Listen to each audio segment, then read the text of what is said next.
From Bryant academy. आप सभी का फिर से स्वागत है हमारे इस यूट्यूब चैनल के ऊपर। और बताओ कैसे हो आप सब। आई होप आप सभी एकदम बढ़िया होंगे, मैं भी एकदम बढ़िया। तो दोस्तों, हम लास्ट क्लास के अंदर क्या पढ़ चुके थे, हम हमारे इंडियन जुडिशरी सिस्टम के बारे में पढ़ रहे थे, जिसके अंदर हमने देखा था कि जो हमारा लीगल सिस्टम है वो किस तरीके से काम करता है। तो उसके अंदर सबसे पहले हम सुप्रीम कोर्ट के बारे में पढ़ चुके थे, फिर हमने हाई कोर्ट के बारे में पढ़ा और उसके बाद में हमने सबऑर्डिनेट कोर्ट्स के बारे में पढ़ा था। सबऑर्डिनेट कोर्ट्स को दो पार्ट्स के अंदर डिवाइड किया गया है, क्रिमिनल कोर्ट और सिविल कोर्ट के अंदर। क्रिमिनल कोर्ट के अंदर किस तरीके के केसेस डील किए जाते हैं जो लॉ ब्रेक करने से रिलेटेड होते हैं, और जो सिविल कोर्ट होता है उसके अंदर हमारे जो पर्सनल डिस्प्यूट्स होते हैं उनसे रिलेटेड केसेस हैंडल किए जाते हैं। जो दो कोर्ट हमें दिए गए हैं, इनके अंदर भी हायरार्की चलती है कि पहले क्या होता है, लोअर कोर्ट, सबसे लोअर कोर्ट होता है, उसके बाद में उससे अपर कोर्ट होता है और उसके बाद में एक और अपर कोर्ट होता है, फिर हमारे जो हाई कोर्ट और सुप्रीम कोर्ट आ जाते हैं। तो सबसे पहले बात करें क्रिमिनल कोर्ट स्ट्रक्चर की। तो क्रिमिनल कोर्ट स्ट्रक्चर के अंदर जो सबसे हाईएस्ट कोर्ट होता है वो हमारा होता है सेशन कोर्ट। सेशन कोर्ट के अंदर सेशन जजेस होते हैं, ये अपीलिएट जुरिस्डिक्शन भी होती है इनके पास में, और साथ ही साथ में ओरिजिनल जुरिस्डिक्शन भी होती है। अपर कोर्ट जो सेशन कोर्ट होते हैं उसके अंदर पनिशमेंट दी जा सकती है, डेथ पेनल्टी की पनिशमेंट भी दी जा सकती है, लाइफ इम्प्रिजनमेंट की पनिशमेंट भी दी जा सकती है। लेकिन जो डेथ पनिशमेंट दी जाती थी, डेथ की पनिशमेंट जो दी जाती थी उसके अंदर वो हाई कोर्ट की अप्रूवल से देनी होती है। उसके बाद में हमने देखा था मेट्रोपॉलिटन मजिस्ट्रेट कोर्ट। ये जो कोर्ट होते हैं ये मेट्रो सिटीज के अंदर स्टैब्लिश होते हैं जहां पे पॉपुलेशन 10 लाख से ज्यादा होती है। इसके अंदर इनके पास में जो पावर होती है, ये सिर्फ 7 साल तक की सजा सुना सकते हैं। बाकी लाइफ इम्प्रिजनमेंट और डेथ पेनल्टी की ये सजा यहाँ पे नहीं सुना सकते हैं। उसके बाद में हमने देखा था चीफ जुडिशियल मजिस्ट्रेट। जो चीफ जुडिशियल मजिस्ट्रेट होते हैं ये हर डिस्ट्रिक्ट के अंदर स्टैब्लिश होते हैं, other than metro cities. Metro cities के अंदर कौन से होते हैं, मेट्रोपॉलिटन मजिस्ट्रेट होते हैं, और जो मेट्रो सिटीज नहीं है, बाकी के जो डिस्ट्रिक्ट बच जाते हैं वहां पे कौन से कोर्ट होते हैं, चीफ जुडिशियल मजिस्ट्रेट कोर्ट होते हैं। इनके पास में भी मेट्रोपॉलिटन मजिस्ट्रेट वाली ही सेम पावर होती है, 7 साल तक की ही सजा दे सकते हैं, डेथ और लाइफ इम्प्रिजनमेंट की सजा ये नहीं दे सकते हैं। उसके बाद में आते हैं एग्जीक्यूटिव ऑफिसर्स। ये कौन होते हैं, ये ऑफिसर्स होते हैं जिन्हें स्टेट गवर्नमेंट अपॉइंट करती है, किस काम के लिए, लॉ एंड ऑर्डर मेंटेन करने के लिए। तो ये हमारा पूरा क्रिमिनल कोड का स्ट्रक्चर था। इसके बाद में हमने देखा था सिविल कोड का स्ट्रक्चर। सिविल कोड का स्ट्रक्चर किस तरीके से काम कर रहा था, जो उसके अंदर सबसे लोवेस्ट कोर्ट था वो था मुंसिफ कोर्ट, जहाँ पे जो कम अमाउंट होता है या फिर कम एरिया वाले जो डिस्प्यूट होते हैं वो कहाँ पे देखे जाते हैं, मुंसिफ कोर्ट के अंदर देखे जाते हैं। उसके बाद में आते हैं सब जज कोर्ट। यहाँ पे जो केसेस हैंडल किए जाते हैं वो मॉडरेट वैल्यू के होते हैं, या फिर मॉडरेट एरिया अगर कम मॉडरेट एरिया होता है, कम एरिया वाले जो केसेस होते हैं वो कहाँ पे देखे जाते हैं, सब जज के अंडर में देखे जाते हैं। इसी के साथ में असिस्टेंट एडिशनल सब जज कोर्ट भी होते हैं। ये जो सब जज कोर्ट होते हैं उनकी हेल्प के लिए ही बनाए जाते हैं। और इसके बाद में जो सिविल कोर्ट के अंदर सबसे हाईएस्ट कोर्ट होता है वो होता है डिस्ट्रिक्ट कोर्ट, जहाँ पे बहुत ज्यादा वैल्यू, बहुत ज्यादा मनी इन्वॉल्व होता है, या फिर बहुत ज्यादा एरिया कवर होता है, या फिर लोकेशन से रिलेटेड कोई डिस्प्यूट होता है तो वो कहाँ पे देखे जाते हैं, डिस्ट्रिक्ट कोर्ट के अंदर हैंडल किए जाते हैं। तो इस तरीके से ये हमारे क्रिमिनल कोर्ट और सिविल कोर्ट का स्ट्रक्चर हमने पढ़ा था। उसके बाद में हमने आगे देखा था कि हमारे पास में कुछ ऑल्टरनेट मेथड्स भी होते हैं केसेस को रिजॉल्व करने के लिए, जिसके अंदर हमने एक तो ट्रिब्यूनल देखा था और एक ऑल्टरनेट डिस्प्यूट रिजोल्यूशन देखा था। ट्रिब्यूनल्स क्या होते हैं, ट्रिब्यूनल्स कुछ स्पेशल कोर्ट है जो कि स्टैब्लिश किए गए हैं कुछ स्पेसिफिक फील्ड से रिलेटेड केसेस को हैंडल करने के लिए। जैसे कि देखा जाए तो टैक्स से रिलेटेड हमारा एक अपीलिएट ट्रिब्यूनल बनाया गया है, कंपनी से रिलेटेड कोई डिस्प्यूट होता है तो उसके लिए हमारे पास में अलग से एक अपीलिएट ट्रिब्यूनल बनाया गया है। एनवायरनमेंट से रिलेटेड या फिर सिक्योरिटी से रिलेटेड हमारे पास में एक पर्टिकुलर अपीलिएट ट्रिब्यूनल बनाया गया है कि इनसे रिलेटेड अगर कोई डिस्प्यूट आता है तो वो हम कहाँ पे डील कर सकते हैं, इनके रेस्पेक्टिव ट्रिब्यूनल के अंदर जा सकते ये जो ट्रिब्यूनल्स है इन्हें कौन मैनेज करता है? इन्हें जो लॉ मिनिस्ट्री है वो मैनेज करती है, ना कि इनके पर्टिकुलर फील्ड। मतलब अगर एनवायरनमेंट से रिलेटेड कोई डिस्प्यूट है तो वो एनवायरनमेंट मिनिस्ट्री के अंडर में नहीं आएगा। जो अपीलियट ट्रिब्यूनल है एनवायरनमेंट से रिलेटेड, वो एनवायरनमेंट मिनिस्ट्री कंट्रोल नहीं करती है, एनवायरनमेंट मिनिस्ट्री मैनेज नहीं करती है। कौन मैनेज करता है? लॉ मिनिस्ट्री मैनेज करती है। ट्रिब्यूनल के अंदर जो मेंबर्स होते हैं वो कौन होते हैं? जजेस होते हैं, और साथ ही साथ में उस पर्टिकुलर रेस्पेक्टिव फील्ड से रिलेटेड एक्सपर्ट होते हैं, कुछ टेक्निकल एक्सपर्ट होते हैं जो उस पर्टिकुलर फील्ड के बारे में जानते हैं। इन दोनों के कॉम्बिनेशन से ही क्या होता है, जो डिसीजन दिया जाता है वो एक सही डिसीजन दिया जाता है। जो केसेस है वो मोर फोकस तरीके से सॉल्व किए जा सकते हैं। इसके बाद में हमने देखा था alternate dispute resolution. Alternate dispute resolution के अंदर क्या होता है कि जो केसेस है ये कोर्ट के बाहर भी सेटल हो जाते हैं। कोर्ट भी ये चाहता है कि जो केसेस कोर्ट के बाहर सेटल हो सकते हैं उन्हें कोर्ट के बाहर ही सेटल कर दिया जाए। क्यों? क्योंकि जो कोर्ट है, हाई कोर्ट और जो सुप्रीम कोर्ट है हमारे, वो पहले से ही केसेस को लेके इतने बर्डनाइज हैं कि वो अपने वर्कलोड को कम करने के लिए जो केसेस है इन ऑल्टरनेट तरीकों में ट्रांसफर कर देते हैं। तो ये जो ऑल्टरनेट डिस्प्यूट रिजोल्यूशन है इसके अंदर क्या होता है, मीडिएटर अपॉइंट किया जाता है जो कि दो पार्टीज के बीच में डिस्प्यूट है उसे सॉल्व करवाने का काम करते हैं। जैसे कि हमने इसके अंदर 4 मोड देखे थे, आर्बिट्रेशन, कंसिलिएशन, मीडिएशन और लोक अदालत। आर्बिट्रेशन के अंदर क्या होता है, आर्बिट्रेटर अपॉइंट किया जाता है जिसके अंदर वो दोनों पार्टीज की बातों को सुनता है और उसके बाद में अपना फाइनल डिसीजन देता है, और जो उसका डिसीजन होता है वो बाइंडिंग होता है, दोनों ही पार्टीज को मानना पड़ता है।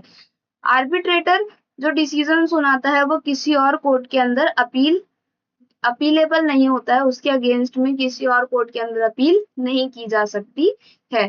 नेक्स्ट बात करते हैं कंसिलिएशन की। कंसिलिएशन के अंदर कंसिलिएटर अपॉइंट किया जाता है। ये दोनों पार्टीज के बीच में क्या करवाते हैं, म्यूचुअल एग्रीमेंट करवाते हैं। ये जो म्यूचुअल एग्रीमेंट होता है ये दोनों ही पार्टीज को मानना पड़ता है।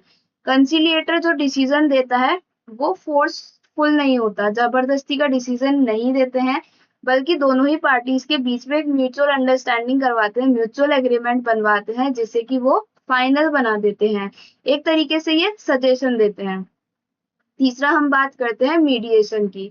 मीडिएशन के अंदर क्या होता है, मीडिएटर अपॉइंट करा जाता है। मीडिएटर जो है वो भी दोनों पार्टीज को सुनता है और दोनों पार्टीज के बीच में एक एग्रीमेंट करवाता है, म्यूचुअल एग्रीमेंट। इनफॉर्मल तरीके से डिसीजन देते हैं कि जो दोनों पार्टीज के बीच में एग्रीमेंट हुआ है वही दोनों पार्टीज को मानना पड़ेगा, उसे फॉलो करना पड़ेगा।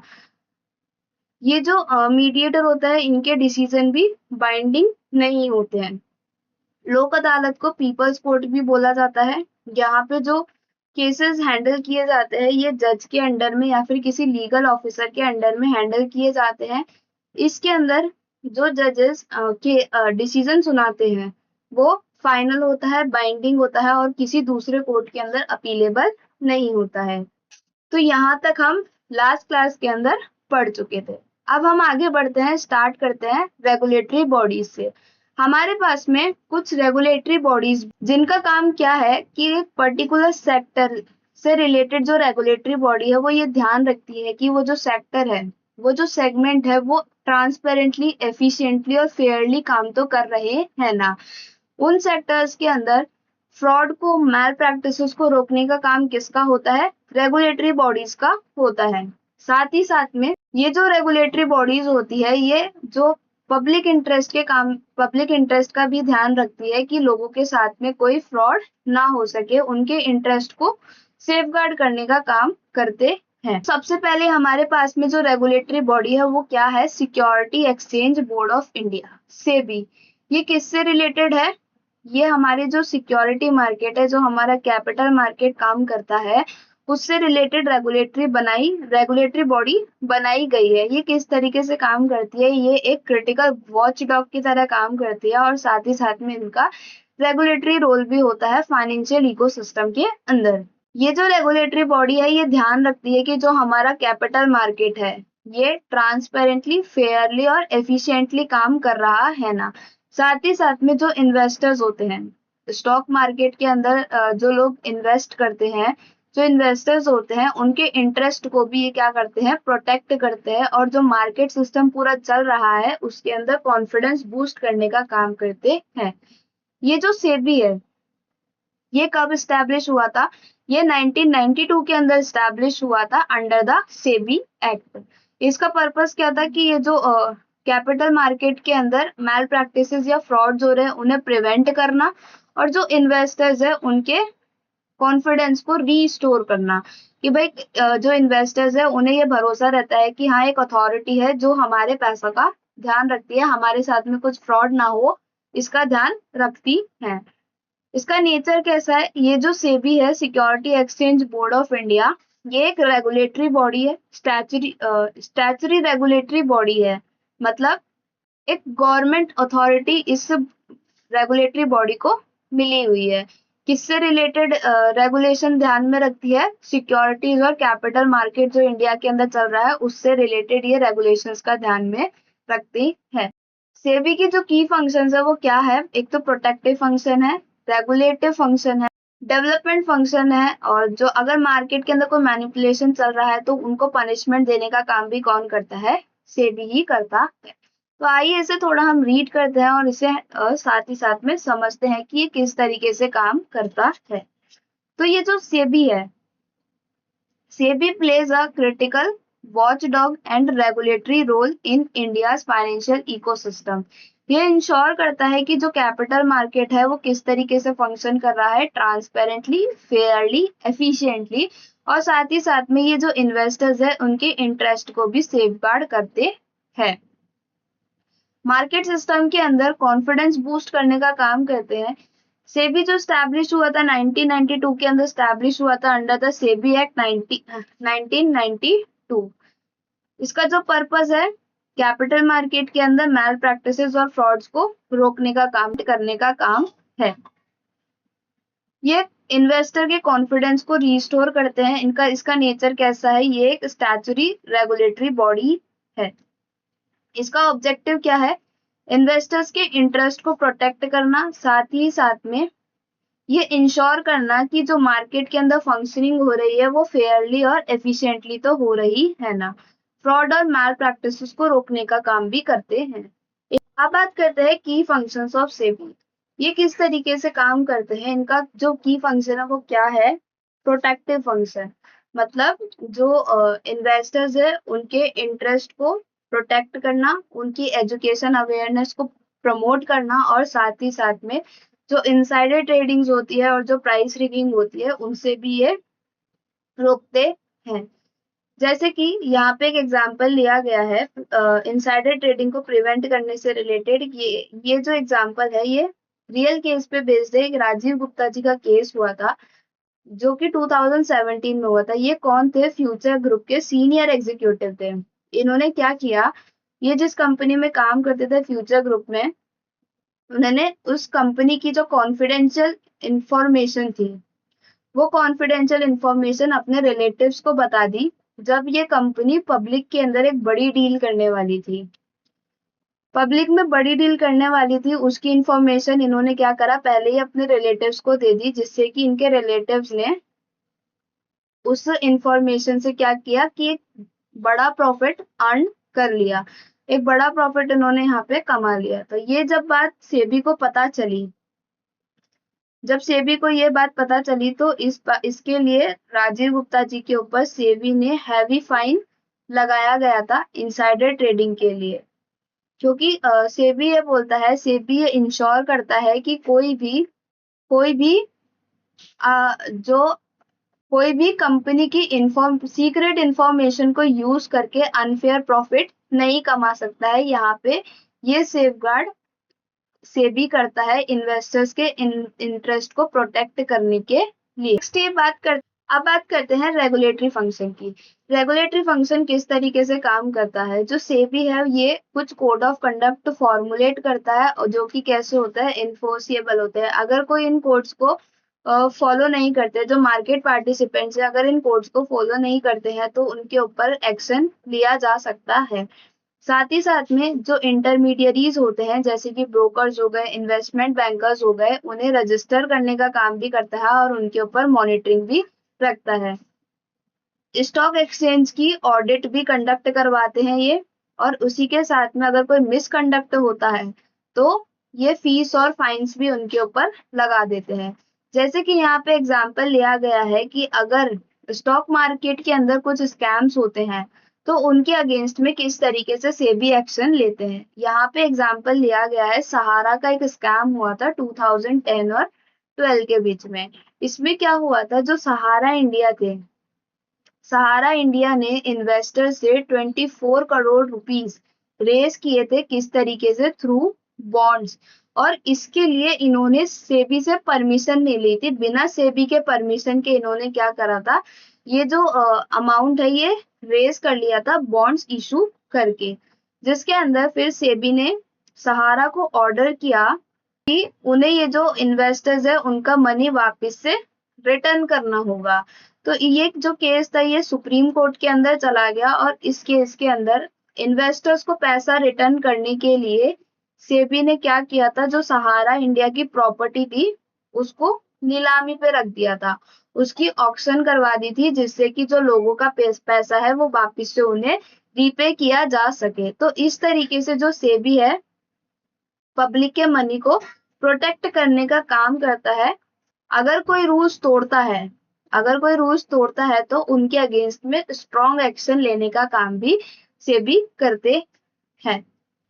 अब बात करते हैं डेवलपमेंट फंक्शन की। डेवलपमेंट फंक्शन किस तरीके से होता है कि जो सेबी है वो इंटरमीडियरीज के लिए कुछ ट्रेनिंग प्रोग्राम्स कंडक्ट करवाते हैं, रिसर्च इनोवेशंस को प्रमोट करते हैं सिक्योरिटी मार्केट के अंदर, और साथ ही साथ में सेल्फ रेगुलेशन को भी क्या करते हैं, एनकरेज करते हैं। मार्केट ऑर्गेनाइजेशंस जो होती है उनके बीच में जो सेल्फ रेगुलेशन है उन्हें भी एनकरेज करते हैं। यहाँ पे एग्जांपल लिया गया है कि जो सेबी है वो स्मार्ट इन्वेस्टिंग के लिए कुछ कैंपेन्स चलाते रहते हैं, जैसे कहाँ पे, टीवीज पे, रेडियोज पे, यूट्यूब पे, स्कूल कॉलेजेस के अंदर भी प्रोग्राम चलाए जाते हैं, जिससे कि लोगों को एजुकेट किया जा सके, सेफ इन्वेस्टिंग के बारे में उन्हें बताया जा सके।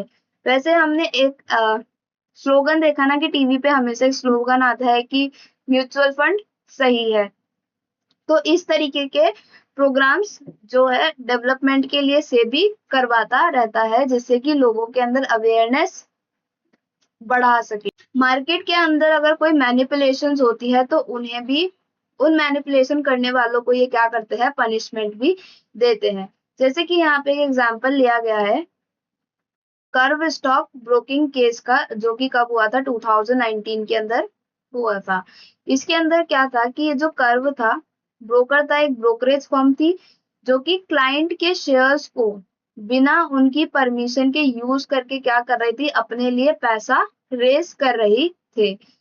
और ये बात जब सेबी को पता चली तो उन्होंने कर्व को क्या कर दिया, मार्केट से बैन कर दिया, और जो इन्वेस्टर के इंटरेस्ट था, इन्वेस्टर्स के इंटरेस्ट को यहाँ पे प्रोटेक्ट किया गया, कर्व को बैन किया गया, और उसके साथ में ही क्या किया गया था, इस तरीके से इन्वेस्टर्स के इंटरेस्ट को प्रोटेक्ट किया गया था।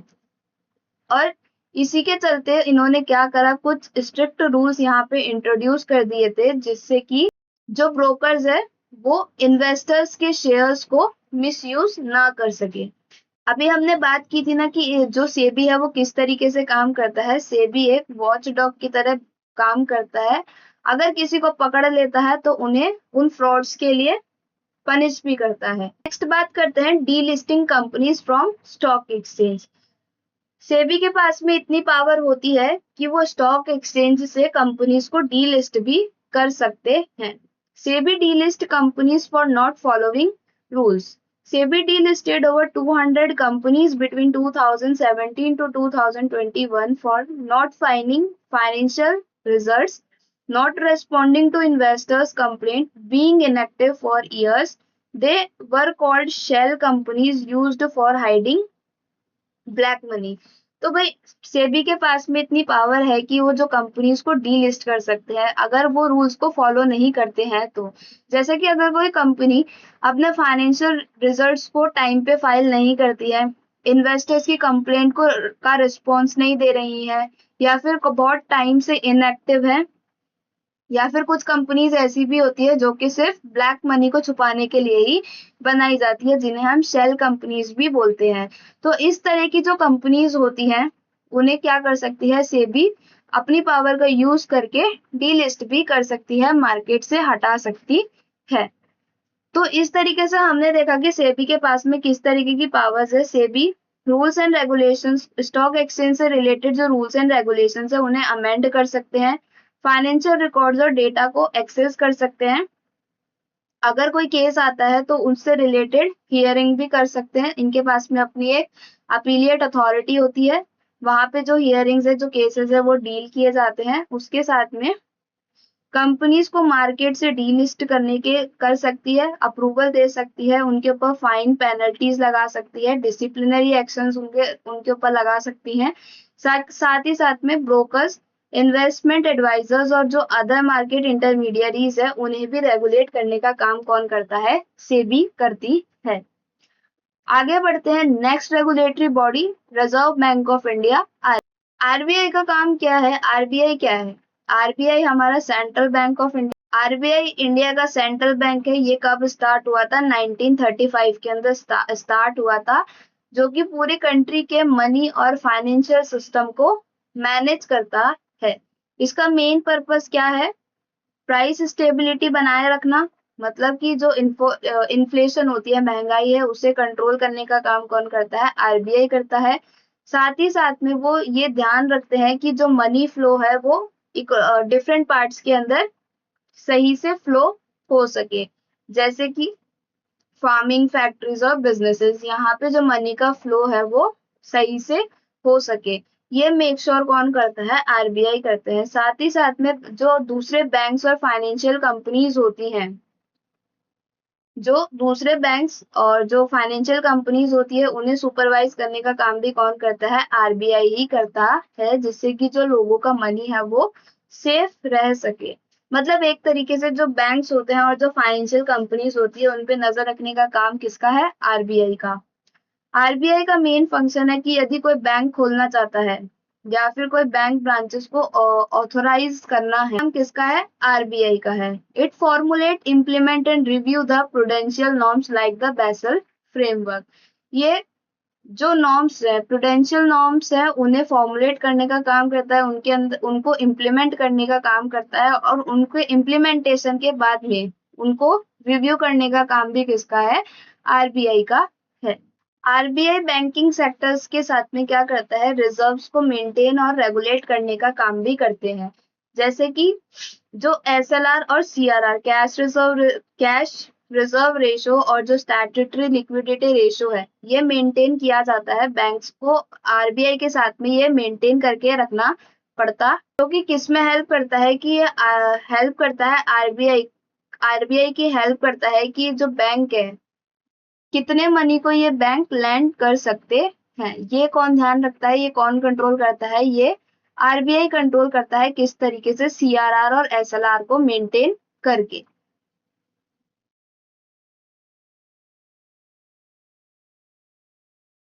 और जिससे कि वो बैंकिंग सेक्टर के अंदर जो भी स्ट्रेस चल रहा है उसको पूरा ट्रैक कर सके। मतलब बैंक के अंदर क्या काम चल रहा है, किस तरीके से चल रहा है, उसके लिए आरबीआई क्या कर सकता है? एक इन्वेस्टिगेशन करवा सकता है, बैंक्स की फाइनेंशियल अकाउंट्स को इंस्पेक्ट कर सकता है। साथ ही में आरबीआई के पास में पावर होती है कि जो फाइनेंशियल कंपनीज होती है वो उनको रिकंस्ट्रक्शन भी कर सकता है, अमालगमेशन भी करवा सकता है, और साथ ही साथ में लिक्विडेशन भी करवा सकता है। यहाँ पे एक एग्जांपल लिया गया है कि जो स्मॉल बैंक है, यदि वो काम सही से नहीं कर पा रहे, वो फेल हो रहे हैं, तो आरबीआई उन्हें किसी स्ट्रॉन्ग बैंक के साथ में मर्ज करवा सकता है, उनको उनका मर्जर करवा सकता है। यहाँ पे एक एग्जांपल लिया गया है कि जो लक्ष्मी विलास बैंक था उसे किसके साथ में मर्ज कर दिया गया था? डीबीएस बैंक के साथ में मर्ज कर दिया गया था। पूरे इंफ्रास्ट्रक्चर को, पेमेंट और सेटलमेंट सिस्टम को कौन रेगुलेट करता है? आरबीआई रेगुलेट करता है, जैसे कि जो हम एप्स यूज करते हैं फोन पे, गूगल पे, यूपीआई सिस्टम को, तो ये स्मूथली वर्क कर सके, सेफली वर्क कर सके, ये कौन इंश्योर करता है? ये आरबीआई ही इंश्योर करता है। हमारी जो करेंसी प्रिंट होती है उन्हें इशू करने का काम और सभी जगह सर्कुलेट करने का काम भी कौन करता है? आरबीआई ही करता है। तो आरबीआई के कुछ अदर रोल्स भी है कि ये एक तरीके से गवर्नमेंट के बैंकर की तरह भी काम करता है। गवर्नमेंट की ये हेल्प करता है बोरो करने में मनी बाय इशूइंग बॉन्ड, जिसे हम जी सिक्योरिटीज भी बोलते हैं। साथ ही साथ में जो फॉरेन करेंसी होती है उन्हें मैनेज करने का काम भी किसका है? आरबीआई का ही। अब नेक्स्ट बात करते हैं insurance regulatory and development authority of India. ये किससे रिलेटेड है? ये इंश्योरेंस कंपनीज, इंश्योरेंस सेक्टर से रिलेटेड अथॉरिटी है जो कि इंश्योर करती है कि जो इंश्योरेंस सेक्टर है, इंश्योरेंस वाला सेगमेंट है, ये ट्रांसपेरेंटली, फेयरली और एफिशिएंटली काम तो कर रहे हैं ना। साथ ही साथ में जो इंश्योरेंस के पॉलिसी होल्डर्स होते हैं उनके इंटरेस्ट को प्रोटेक्ट करने का भी काम करते हैं। साथ ही साथ में जो इंश्योरेंस इंडस्ट्री है इसके डेवलपमेंट और रेगुलेशन का काम भी किसका है? ईडा का ही है। The insurance regulatory and development authority of India is an independent statutory body. ये इंडिपेंडेंट स्टैट्यूटरी बॉडी है जो कि कब स्टैब्लिश हुई है? 1990 के अंदर, ईडा एक्ट 1999 के अंदर स्टैब्लिश हुई है। इसका प्राइमरी रोल है protect the interest of insurance policy holder and develop and regulate the insurance industry in India. जो ईडा है वो इशू कर सकती है regular advisers to insurance companies regarding changes in the rules and regulations. It plays a dual role promoting the insurance sector while also regulating and controlling charges, rates and practices to ensure fair play. इनका जो main objective है वो 3 main objective यहाँ पे बताए गए हैं। क्या? पॉलिसी होल्डर के साथ में फेयर ट्रीटमेंट करना और साथ ही साथ में उनके इंटरेस्ट को प्रोटेक्ट करना। इंश्योरेंस कंपनीज को रेगुलेट करने का काम किसका है? ईडा का है। और साथ ही साथ में जो इंडस्ट्री है उनकी फाइनेंशियल साउंडनेस को भी ये इंश्योर करते हैं। साथ ही साथ में ये कुछ स्टैंडर्ड्स और रेगुलेशंस भी फॉर्मेट करते हैं जिससे कि ये जो इंश्योरेंस कंपनीज है, ये जो इंश्योरेंस सेक्टर है, ये सही से रेगुलेट हो सके। इनके कुछ इंपॉर्टेंट फंक्शंस भी हैं जैसे कि granting, renewing and cancelling and modifying the registration of insurance companies, levying charges and fees as per the IDA Act, conducting investigation and inspection audit of insurance companies and other organizations in the insurance industry, specifying the code of conduct and providing qualification and training to the intermediaries insurance agent, regulating and controlling the insurance premium rate, terms and conditions and other benefits, provide a grievance redressal forum and protect the interest of policy। तो ये जो insurance regulatory और development authority है ये insurance companies के ऊपर नजर रखने का काम करती है। उनके फाइनेंशियल्स को इंस्पेक्ट कर सकती है, ऑडिट करवा सकती है, उनके ऊपर इन्वेस्टिगेशन कर सकती है, उनके रेगुलेशंस को चेक कर सकते हैं। वहां पे जो भी एजेंट्स होते हैं उनकी ट्रेनिंग करवाते हैं। साथ ही साथ में जो नए इंश्योरेंस कंपनीज ओपन करना चाहते हैं उन्हें लाइसेंस देने का भी काम किसका होता है? इंश्योरेंस रेगुलेटरी डेवलपमेंट अथॉरिटी का ही होता है। साथ ही साथ में जो इंश्योरेंस के टर्म्स एंड कंडीशंस, उसके जो बेनिफिट्स होते हैं, जो प्रीमियम रेट्स होती है, उन्हें भी कौन रेगुलेट करता है? ईडा ही रेगुलेट करता है। उन्हें कंट्रोल करने का काम भी किसका है? ईडा का ही है। साथ ही साथ में जो पॉलिसी होल्डर्स होते हैं उनके इंटरेस्ट को प्रोटेक्ट करने का काम किसका होता है? ईडा का होता है। अब बात करते हैं pension fund regulatory and development authority की। ये किससे रिलेटेड चीजों को देखते हैं? ये किससे रिलेटेड? रिटायर होने के बाद में जो पेंशन मिलती है उससे रिलेटेड रेगुलेशन कौन देखते हैं? पीएफआरडीए ही देखता है। जो पेंशन होती है वो क्या होती है? एक तरीके से जो लोग रिटायर हो जाते हैं उनकी जो मंथली पॉकेट मनी को ही हम क्या बोलते हैं? पेंशन बोलते। ये जो पेंशन डेवलपमेंट अथॉरिटी है ये भी एक तरीके से वॉचडॉग का ही काम करती है पेंशन्स के लिए। जो पेंशनर्स होते हैं उनके इंटरेस्ट को प्रोटेक्ट करने का काम किसका होता है? पेंशन डेवलपमेंट अथॉरिटी का होता है। Pension fund regulatory and development authority think of a pension as a monthly pocket money you get after you retire, so that even when you are not working you can still meet your needs. PFRDA is like a watchdog for pensions in India. ये क्या है? Government body है जो कि setup हुई थी 2013 के अंदर, manage and regulate pensions. At first it was only for government employees. पहले ये सिर्फ किसके लिए हुआ करती थी? गवर्नमेंट एम्प्लॉयज के लिए हुआ करती थी, लेकिन अब ये सभी सिटीजन के लिए ओपन है। इवन जो नॉन रेजिडेंट्स होते हैं, एनआरआईज होते हैं, उनके लिए भी अब ये अवेलेबल है। It manage the national pension system और रिटायरमेंट सेविंग स्कीम।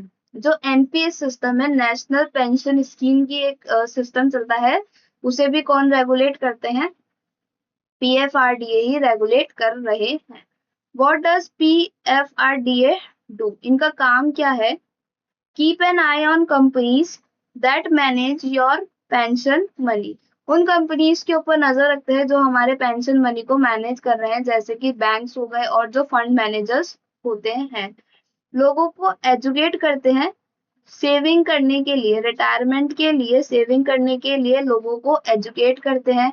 कंपनीज को ट्रेनिंग देते हैं जिससे कि वो लोगों की पेंशन्स को सही से मैनेज कर सके, उनको हेल्प मिल सके। लोगों की जो फाइट्स होती है, जो डिस्प्यूट होती हैं, उन्हें सॉल्व करने का काम भी कौन करते हैं? पीएफआरडीए करता है। उसके साथ में रजिस्टर करते हैं, रेगुलेट करते हैं सभी पेंशन रिलेटेड सर्विस प्रोवाइडर्स को। उनका रेगुलेशन भी किसके हाथ में होता है? पीएफआरडीए के हाथ में ही होता। ये ध्यान रखते हैं कि जो सिटीजन्स है उनके साथ में कोई फ्रॉड ना हो पाए, उनका जो पैसा है, उनका जो मनी है वो प्रोटेक्ट हो सके। साथ ही साथ में रूल्स एंड रेगुलेशन सेट करने का भी काम किसका होता है? पीएफआरडीए का ही होता है कि जो पेंशन मनी है वो किस तरीके से इन्वेस्ट की जाएगी आगे। उसी के साथ में ये गाइडलाइंस भी क्रिएट करते हैं, कुछ एथिकल कोड्स बनाते हैं for all players in the pension market. Pension market में जितने भी लोग काम करते हैं उनके लिए गाइडलाइंस बनाते हैं, एथिकल कोड्स यहाँ पे क्रिएट करते हैं जिससे कि जो काम है वो सही से हो सके। अब बात करते हैं association of mutual fund in India. ये जो association of mutual fund in India है, ये किस तरीके से काम करता है? एक तरीके से क्लास के मॉनिटर की तरह काम करता है सभी म्यूचुअल फंड कंपनीज के लिए। The association of mutual fund is like a class monitor for all mutual fund companies in India. It was started in 1995 and is a non-profit organization. That means it does not work to earn profit. It works to help the mutual fund industry grow in fair and ethical way. Association of Mutual Fund in India ensure that everyone follow the rules. सभी को rules follow करने होंगे, कोई भी cheating ना करे, सभी के पास में ट्रांसपेरेंट कम्युनिकेशन होनी चाहिए। सभी को ये समझ में आना चाहिए कि जो कंपनी म्यूचुअल फंड कंपनीज है ये क्या काम कर रही है, किस तरीके से काम कर रही है। And if anyone need help they get proper guidance. इनका काम ये होता है कि अगर किसी को हेल्प चाहिए तो उनके पास में ये प्रॉपर गाइडेंस प्रोवाइड करवाए। What does AMFI do? ये रूल्स एंड एथिक्स को सेट करने का काम करते हैं। AMFI has a code of ethics for mutual fund companies. Be honest, be careful and share correct information, be professional. इनका काम होता है कि जो म्यूचुअल फंड कंपनीज है वो ये ऑनेस्टली काम तो कर रही है ना, केयरफुली काम तो कर रही है ना, सारे ड्यू डिलिजेंस तो फॉलो कर रही है ना, जो इनके म्यूचुअल फंड, इनके जो कस्टमर्स है, इनके जो क्लाइंट है, उनको करेक्ट इन्फॉर्मेशन तो डिस्क्लोज हो रही है ना, साथ ही साथ में ये एज अ प्रोफेशनल अपनी जिम्मेदारी लेकर काम कर तो रहे हैं ना। ये कौन इंश्योर करता है? Association of mutual fund in India ensure करता है।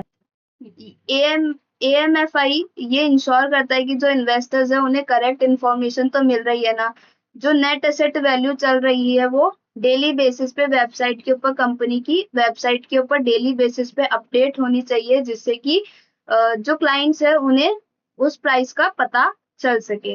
It help people find trusted mutual fund distributor, और ये लोगों की हेल्प भी करता है कि जिससे उन्हें एक ट्रस्टेड म्यूचुअल फंड डिस्ट्रीब्यूटर मिल सके।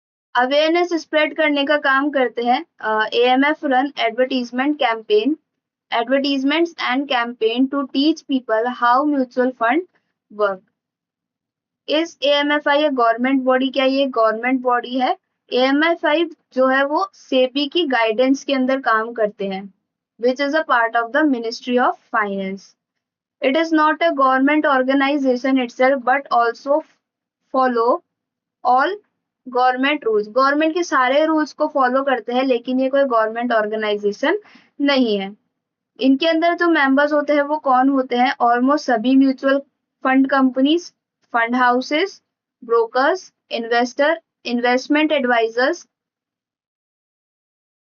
और ये जो कंपनीज होती है इनके जो जितने भी रूल्स इन्होंने बनाए गए हैं वो सब इन्हें फॉलो करने होते हैं। अब बात करते हैं मिनिस्ट्री ऑफ कॉर्पोरेट अफेयर्स, जो हमारा एमसीए है, जो कि कंपनी से रिलेटेड, कंपनी के रेगुलेशन से रिलेटेड सारी चीजें देखते हैं, सारी चीजें रेगुलेट करते। ये कौन रेगुलेट करता है? ये ministry of corporate affairs regulate करता है। मतलब कंपनी का रजिस्ट्रेशन, कंपनी के कंप्लायंसेस कैसे होंगे, ये कौन बताता है? ये एमसीए बताता है। कंपनी के फाइनेंशियल स्टेटमेंट्स हम कहाँ से एक्सेस कर सकते हैं? कंपनी की इंफॉर्मेशन हम कहाँ से एक्सेस कर सकते हैं? एमसीए से ही एक्सेस कर सकते हैं। Ministry of corporate affairs is a government of India ministry that regulate the corporate sector. पूरे कॉर्पोरेट सेक्टर को कौन रेगुलेट करता है? Ministry of corporate affairs regulate करता है। जो मेजर लॉज एडमिनिस्ट्रेट किए जा रहे हैं एमसीए के द्वारा वो कौन से हैं? Companies act 1956, companies act 2013, LLP act 2008, insolvency and bankruptcy code 2016।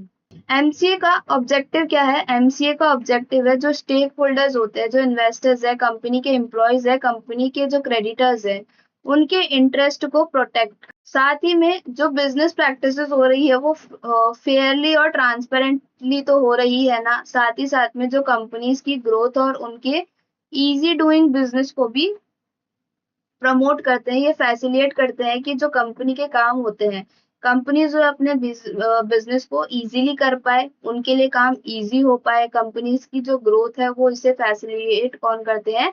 MCA facilitate करता है। एमसीए कौन कौन सी फैसिलिटीज प्रोवाइड कराता है? कंपनी की रजिस्ट्रेशन से रिलेटेड, कंप्लायंस की मॉनिटरिंग करता है कि कंपनी के अंदर जो भी कंप्लायंसेस होता है उनकी मॉनिटरिंग कौन करता है? एमसीए ही करता है। साथ ही साथ में कंपनी से रिलेटेड जितने भी डॉक्यूमेंट्स और रिटर्न्स फाइलिंग होती है वो कहाँ पर होती है? एमसीए पर ही होती है। और ये भी इंश्योर करता है कि जो सभी कंपनीज है वो कंपनीज एक्ट 2000 को फॉलो तो कर रही है ना। ये सब इंश्योर करने का काम किसका है? एमसीए का काम है। जो कंपनीज का आरओसी के साथ में रजिस्ट्रेशन होता है वो भी कहाँ पर होता है? एमसीए के थ्रू ही होता है। की फंक्शंस क्या क्या है एमसीए के? कंपनी का रजिस्ट्रेशन करवाना via ROC under the Companies Act, regulation of securities issuance, ensure lawful issuance of the shares and debentures, compliance oversight check if companies are following the law, corporate data access कर सकते हैं, provide public access to the company filing via MCA 21 portal. इस तरीके से जो ये है MCA है वो पूरे कॉर्पोरेट सेक्टर को रेगुलेट करता है। अब बात करते हैं नेशनल हाउसिंग बैंक एनएचबी। इनका काम क्या है? National housing bank is the main organization housing finance companies in India. It work under the ministry of finance, government of India, and was started on 9 July 1988 under the national housing bank 1987। What does NHB do? इनका काम क्या है? इनका जो main job है वो क्या है? हाउसिंग फाइनेंस को प्रमोट करना, और जो हाउसिंग फाइनेंस कंपनीज है उन्हें सपोर्ट करने का काम कौन करता है? एनएचबी करता है। ये हाउसिंग फाइनेंस कंपनीज को ग्रो करने में हेल्प करता है, जैसे कि आरबीआई बैंक्स को ग्रो करने के अंदर हेल्प करता है। हाउसिंग फाइनेंस की कंपनीज के एग्जांपल देखे तो जैसे कि HDFC limited, LIC housing finance और PNB housing finance etcetera. Financial ये जो हाउसिंग फाइनेंस कंपनीज है इन्हें फाइनेंशियल सपोर्ट प्रोवाइड करने का काम करता है, जैसे कि NHB जो है इन्हें रीफाइनेंस करता है और लोन प्रोवाइड करता है, जिससे कि ये आगे पब्लिक को लोअर इंटरेस्ट रेट के ऊपर लोन प्रोवाइड कर सके। जैसे कि हम एग्जांपल देखें कि HDFC ने एक पर्सन को होम लोन दिया, अब NHB क्या करेगा, वो HDFC को वापस से पैसे देंगे, जिससे कि जो HDFC है वो आगे और लोन पास कर सके। इस प्रोसेस को क्या बोला जाता है, रीफाइनेंसिंग बोला जाता है। ये रेगुलेट करते हैं हाउसिंग फाइनेंस कंपनीज को। इनसे रिलेटेड जितने भी रूल्स सेट किए जाते हैं वो कौन सेट करता है, NHB ही सेट करते हैं। और ये इंश्योर करते हैं कि ये जो फाइनेंस कंपनीज हैं ये प्रॉपरली और सेफली वर्क तो कर रहे हैं ना। Example, if a housing finance company is charging unfair interest rate for doing fraud, NHB can take action और cancel its licence. Support affordable housing, affordable housing के लिए सपोर्ट करते हैं। It help in making housing more affordable for people, especially for the poor or lower income families. Example, NHB में support government scheme like प्रधानमंत्री Awas Yojana to give home loans with interest subsidy to economically weaker section. तो ये हमारी कुछ regulatory bodies थी। आगे बढ़ते हैं हमारा न्यू टॉपिक लेजिस्लेशन के ऊपर। लेजिस्लेशन का मतलब क्या होता है, प्रोसेस ऑफ मेकिंग लॉ, कि लॉ किस तरीके से बनता है। तो ये जो लॉ कैसे बनता है इसका प्रोसेस हम देख चुके हैं कि पहले एक बिल आता है, दोनों हाउसेस में भेजा जाता है, डिस्कशन होती है, फिर उसके ऊपर वोटिंग कराई जाती है, फिर एग्रीमेंट डिसएग्रीमेंट देखा जाता है, एग्रीमेंट होता है तो प्रेसिडेंट की असेंट मिलने पर वो बिल क्या बन जाता है, एक्ट बन जाता है। और अगर असेंट नहीं मिलती है तो फिर जॉइंट सिटिंग बुलाई जाती है और उस बिल को पास करवाया जाता है, उसे एक्ट बनाने की कोशिश की जाती है। तो ये जो वर्ड है लेजिस्लेशन, ये कहाँ से आया है, लैटिन से आया है। लैटिन वर्ड लेजिस से आया है, जिसका मतलब क्या होता है, लॉ। और एक वर्ड होता है लेटम, इसका मतलब क्या होता है, टू मेक और सेट। तो लेजिस्लेशन इसका मतलब क्या होता है, एसेंशियली क्रिएटिंग लॉज। लेजिस्लेशन को दो टाइप्स में डिवाइड किया गया है, सबऑर्डिनेट लेजिस्लेशन और प्राइमरी लेजिस्लेशन। प्राइमरी लेजिस्लेशन क्या होता है, प्राइमरी लेजिस्लेशन होता है कि जो मेन लॉ पास किया जाता है वो कौन पास करता है, पार्लियामेंट पास करती है। और ये जो क्या होती है, सोवेरियन अथॉरिटी होती है, हैज जिसका उस लॉ के ऊपर पूरा पूरा कंट्रोल होता है। No other body can change और चेक दीज लॉज, मतलब कोई और बॉडी इनको चेंज नहीं कर सकती और इन्हें चेक नहीं कर सकती है। प्राइमरी लेजिस्लेशन, पार्लियामेंट जो लॉ बना दे वही यहाँ पे एक सोवेरियन अथॉरिटी माना जाता है। कोई और इन लॉज को, कोई और बॉडी इन लॉज को चेंज या चेक नहीं कर सकती है। सबऑर्डिनेट लेजिस्लेशन क्या होता है, पार्लियामेंट के अलावा जो अथॉरिटी लॉ बनाते हैं वो कौन से होते हैं, सबऑर्डिनेट लेजिस्लेशन होते हैं। लेकिन इन्हें ये जो पावर दी गई है ये कौन देता है, ये प्राइमरी लेजिस्लेशन ही देता है। लॉ, ये जो दूसरी अथॉरिटी होती है ना पार्लियामेंट के अलावा, इन्हें जो लॉ बनाने की पावर देता है ये कौन देता है, प्राइमरी लेजिस्लेशन ही देता है। इसे हम डेलीगेटेड लेजिस्लेशन भी बोल सकते हैं। Because the parliament has delegated the power to the more delegated laws to other bodies, detailed laws to other bodies। मतलब प्राइमरी लेजिस्लेशन तो होता है कि जो सुप्रीम है, सुपीरियर सबसे ऊपर कौन है, पार्लियामेंट। पार्लियामेंट ने लॉ बना दिया, अब उस लॉ के अंदर क्या चेंजेस हो सकते हैं उस पर्टिकुलर फील्ड से रिलेटेड, वो पावर किसको दी गई है, वो पार्लियामेंट ने पावर किसको दे दी, सबऑर्डिनेट लेजिस्लेशन को दे दी है। यहाँ पे सबऑर्डिनेट लेजिस्लेशन को भी दो टाइप्स के अंदर डिवाइड किया गया है, लोकल लॉज और made by executive. Local laws मतलब बाय लॉज, जो कि हमारी लोकल अथॉरिटीज बनाती है, जैसे कि म्युनिसिपालिटीज हो गई, पंचायत हो गई। ये जो लॉज बनाते हैं इन्हें हम क्या बोलते हैं, लोकल लॉज बोलते हैं, बाय लॉज बोलते हैं। और जो एग्जीक्यूटिव लॉ बनाते हैं, जैसे कि लेजिस्लेचर जो होते हैं, हमारी जो गवर्नमेंट लॉ बनाती है वो आते हैं एग्जीक्यूटिव्स के अंदर। जैसे कि ट्रैफिक से रिलेटेड अगर कोई रूल बनाने हैं तो ये किसको दिया जाएगा, ये ट्रांसपोर्ट मिनिस्ट्री को दिया जाएगा कि आप ट्रैफिक से रिलेटेड रूल्स बनाएं। Local laws, bylaws are these laws made by the local authorities like cities और towns. Example, municipal corporation in a city can make rules about waste management. Example, how garbage should be disposed of. These laws are local laws because they apply only within the specific area. ये एक particular specific area से ही related होते हैं। Laws made by the executive, ये क्या होता है, sometimes the legislature delegates some of its law-making power to the executive, the government or ministers. This happens because it is not possible for the legislature to address every detail of every law. Example, government must regulate traffic safety. The Ministry of Transport might then make detailed rules about things like speed limit or vehicle inspection. These rules are delegated legislation as the executive. Ministry of Transport is filing in the specifics of law. Why we need subordinate legislation? Subordinate legislation की जरूरत क्यों पड़ी है? भाई जो primary legislation है वो सभी लॉज को डिटेल में चेक नहीं कर सकता है, डिटेल में उसे एनालाइज नहीं कर सकता है, तो उसने ये पावर अलग अलग मिनिस्ट्रीज को दे दी, अलग अलग जो सबऑर्डिनेट लेजिस्लेशन बनाई गई है उन्हें दे दी गई है। भाई लॉज के अंदर क्या होते हैं, टेक्निकल कॉम्प्लेक्सिटीज बहुत ज्यादा डिटेल में होते हैं, टेक्निकल होते हैं, और ये इजी होते हैं कि जो स्पेशलाइज्ड बॉडी है वो उन्हें आसानी से समझ सकेंगे। तो उन स्पेशलाइज्ड बॉडी को, उन मिनिस्ट्री को ये काम सौंपा जाता है कि वो जो लॉ बनाया गया है उसे डिटेल में एनालाइज कर सके और उन सारी चीजों को वो हैंडल कर सके। Purity of time, legislator may not have time for every single detailed rule.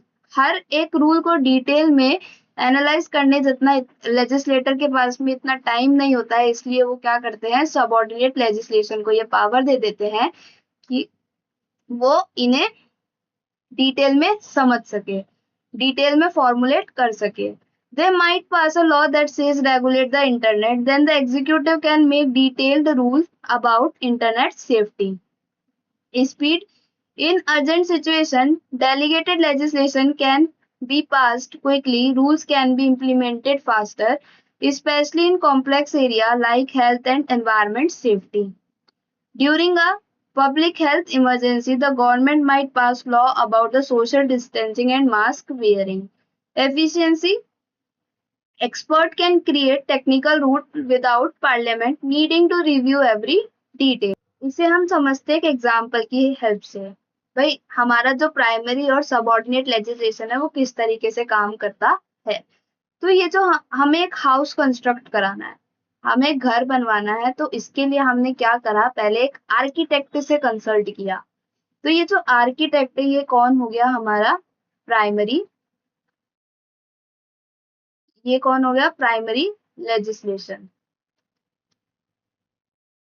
Architect कौन हो गया, प्राइमरी लेजिस्लेशन। आर्किटेक्ट क्या करेगा, आपको एक ब्लूप्रिंट बना के देगा, आपको घर कैसा बनवाना है उसका नक्शा बना के देगा कि बेडरूम कहाँ पे होने चाहिए, आपकी किचन कहाँ पे होनी चाहिए, और कितने एरिया में आप किस तरीके से आप बना सकते हो। तो ये पूरा घर का ब्लूप्रिंट, पूरा एक घर का नक्शा कौन बना के देता है, आर्किटेक्ट बना के देता है। अब आर्किटेक्ट आपका घर कंस्ट्रक्ट नहीं करवाता, वो सिर्फ आपको बता देता है कि आपको किस तरीके से घर बनाना है। लेकिन अब घर बनाने का काम कौन करेगा, बिल्डर।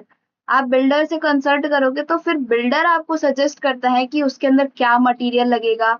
अगर कुछ सर्कमस्टेंसेस ऐसे हो जाते हैं कि हैंड टू हैंड चेंजेस करने पड़ते हैं, तो वो चेंजेस कैसे किए जाएंगे, कब किए जाएंगे, आपकी जो इलेक्ट्रिसिटी फिटिंग होगी, पाइपलाइन फिटिंग होगी, ये सब चीजें किस तरीके से होगी ये कौन सजेस्ट करेगा आपको? बिल्डर सजेस्ट करेगा।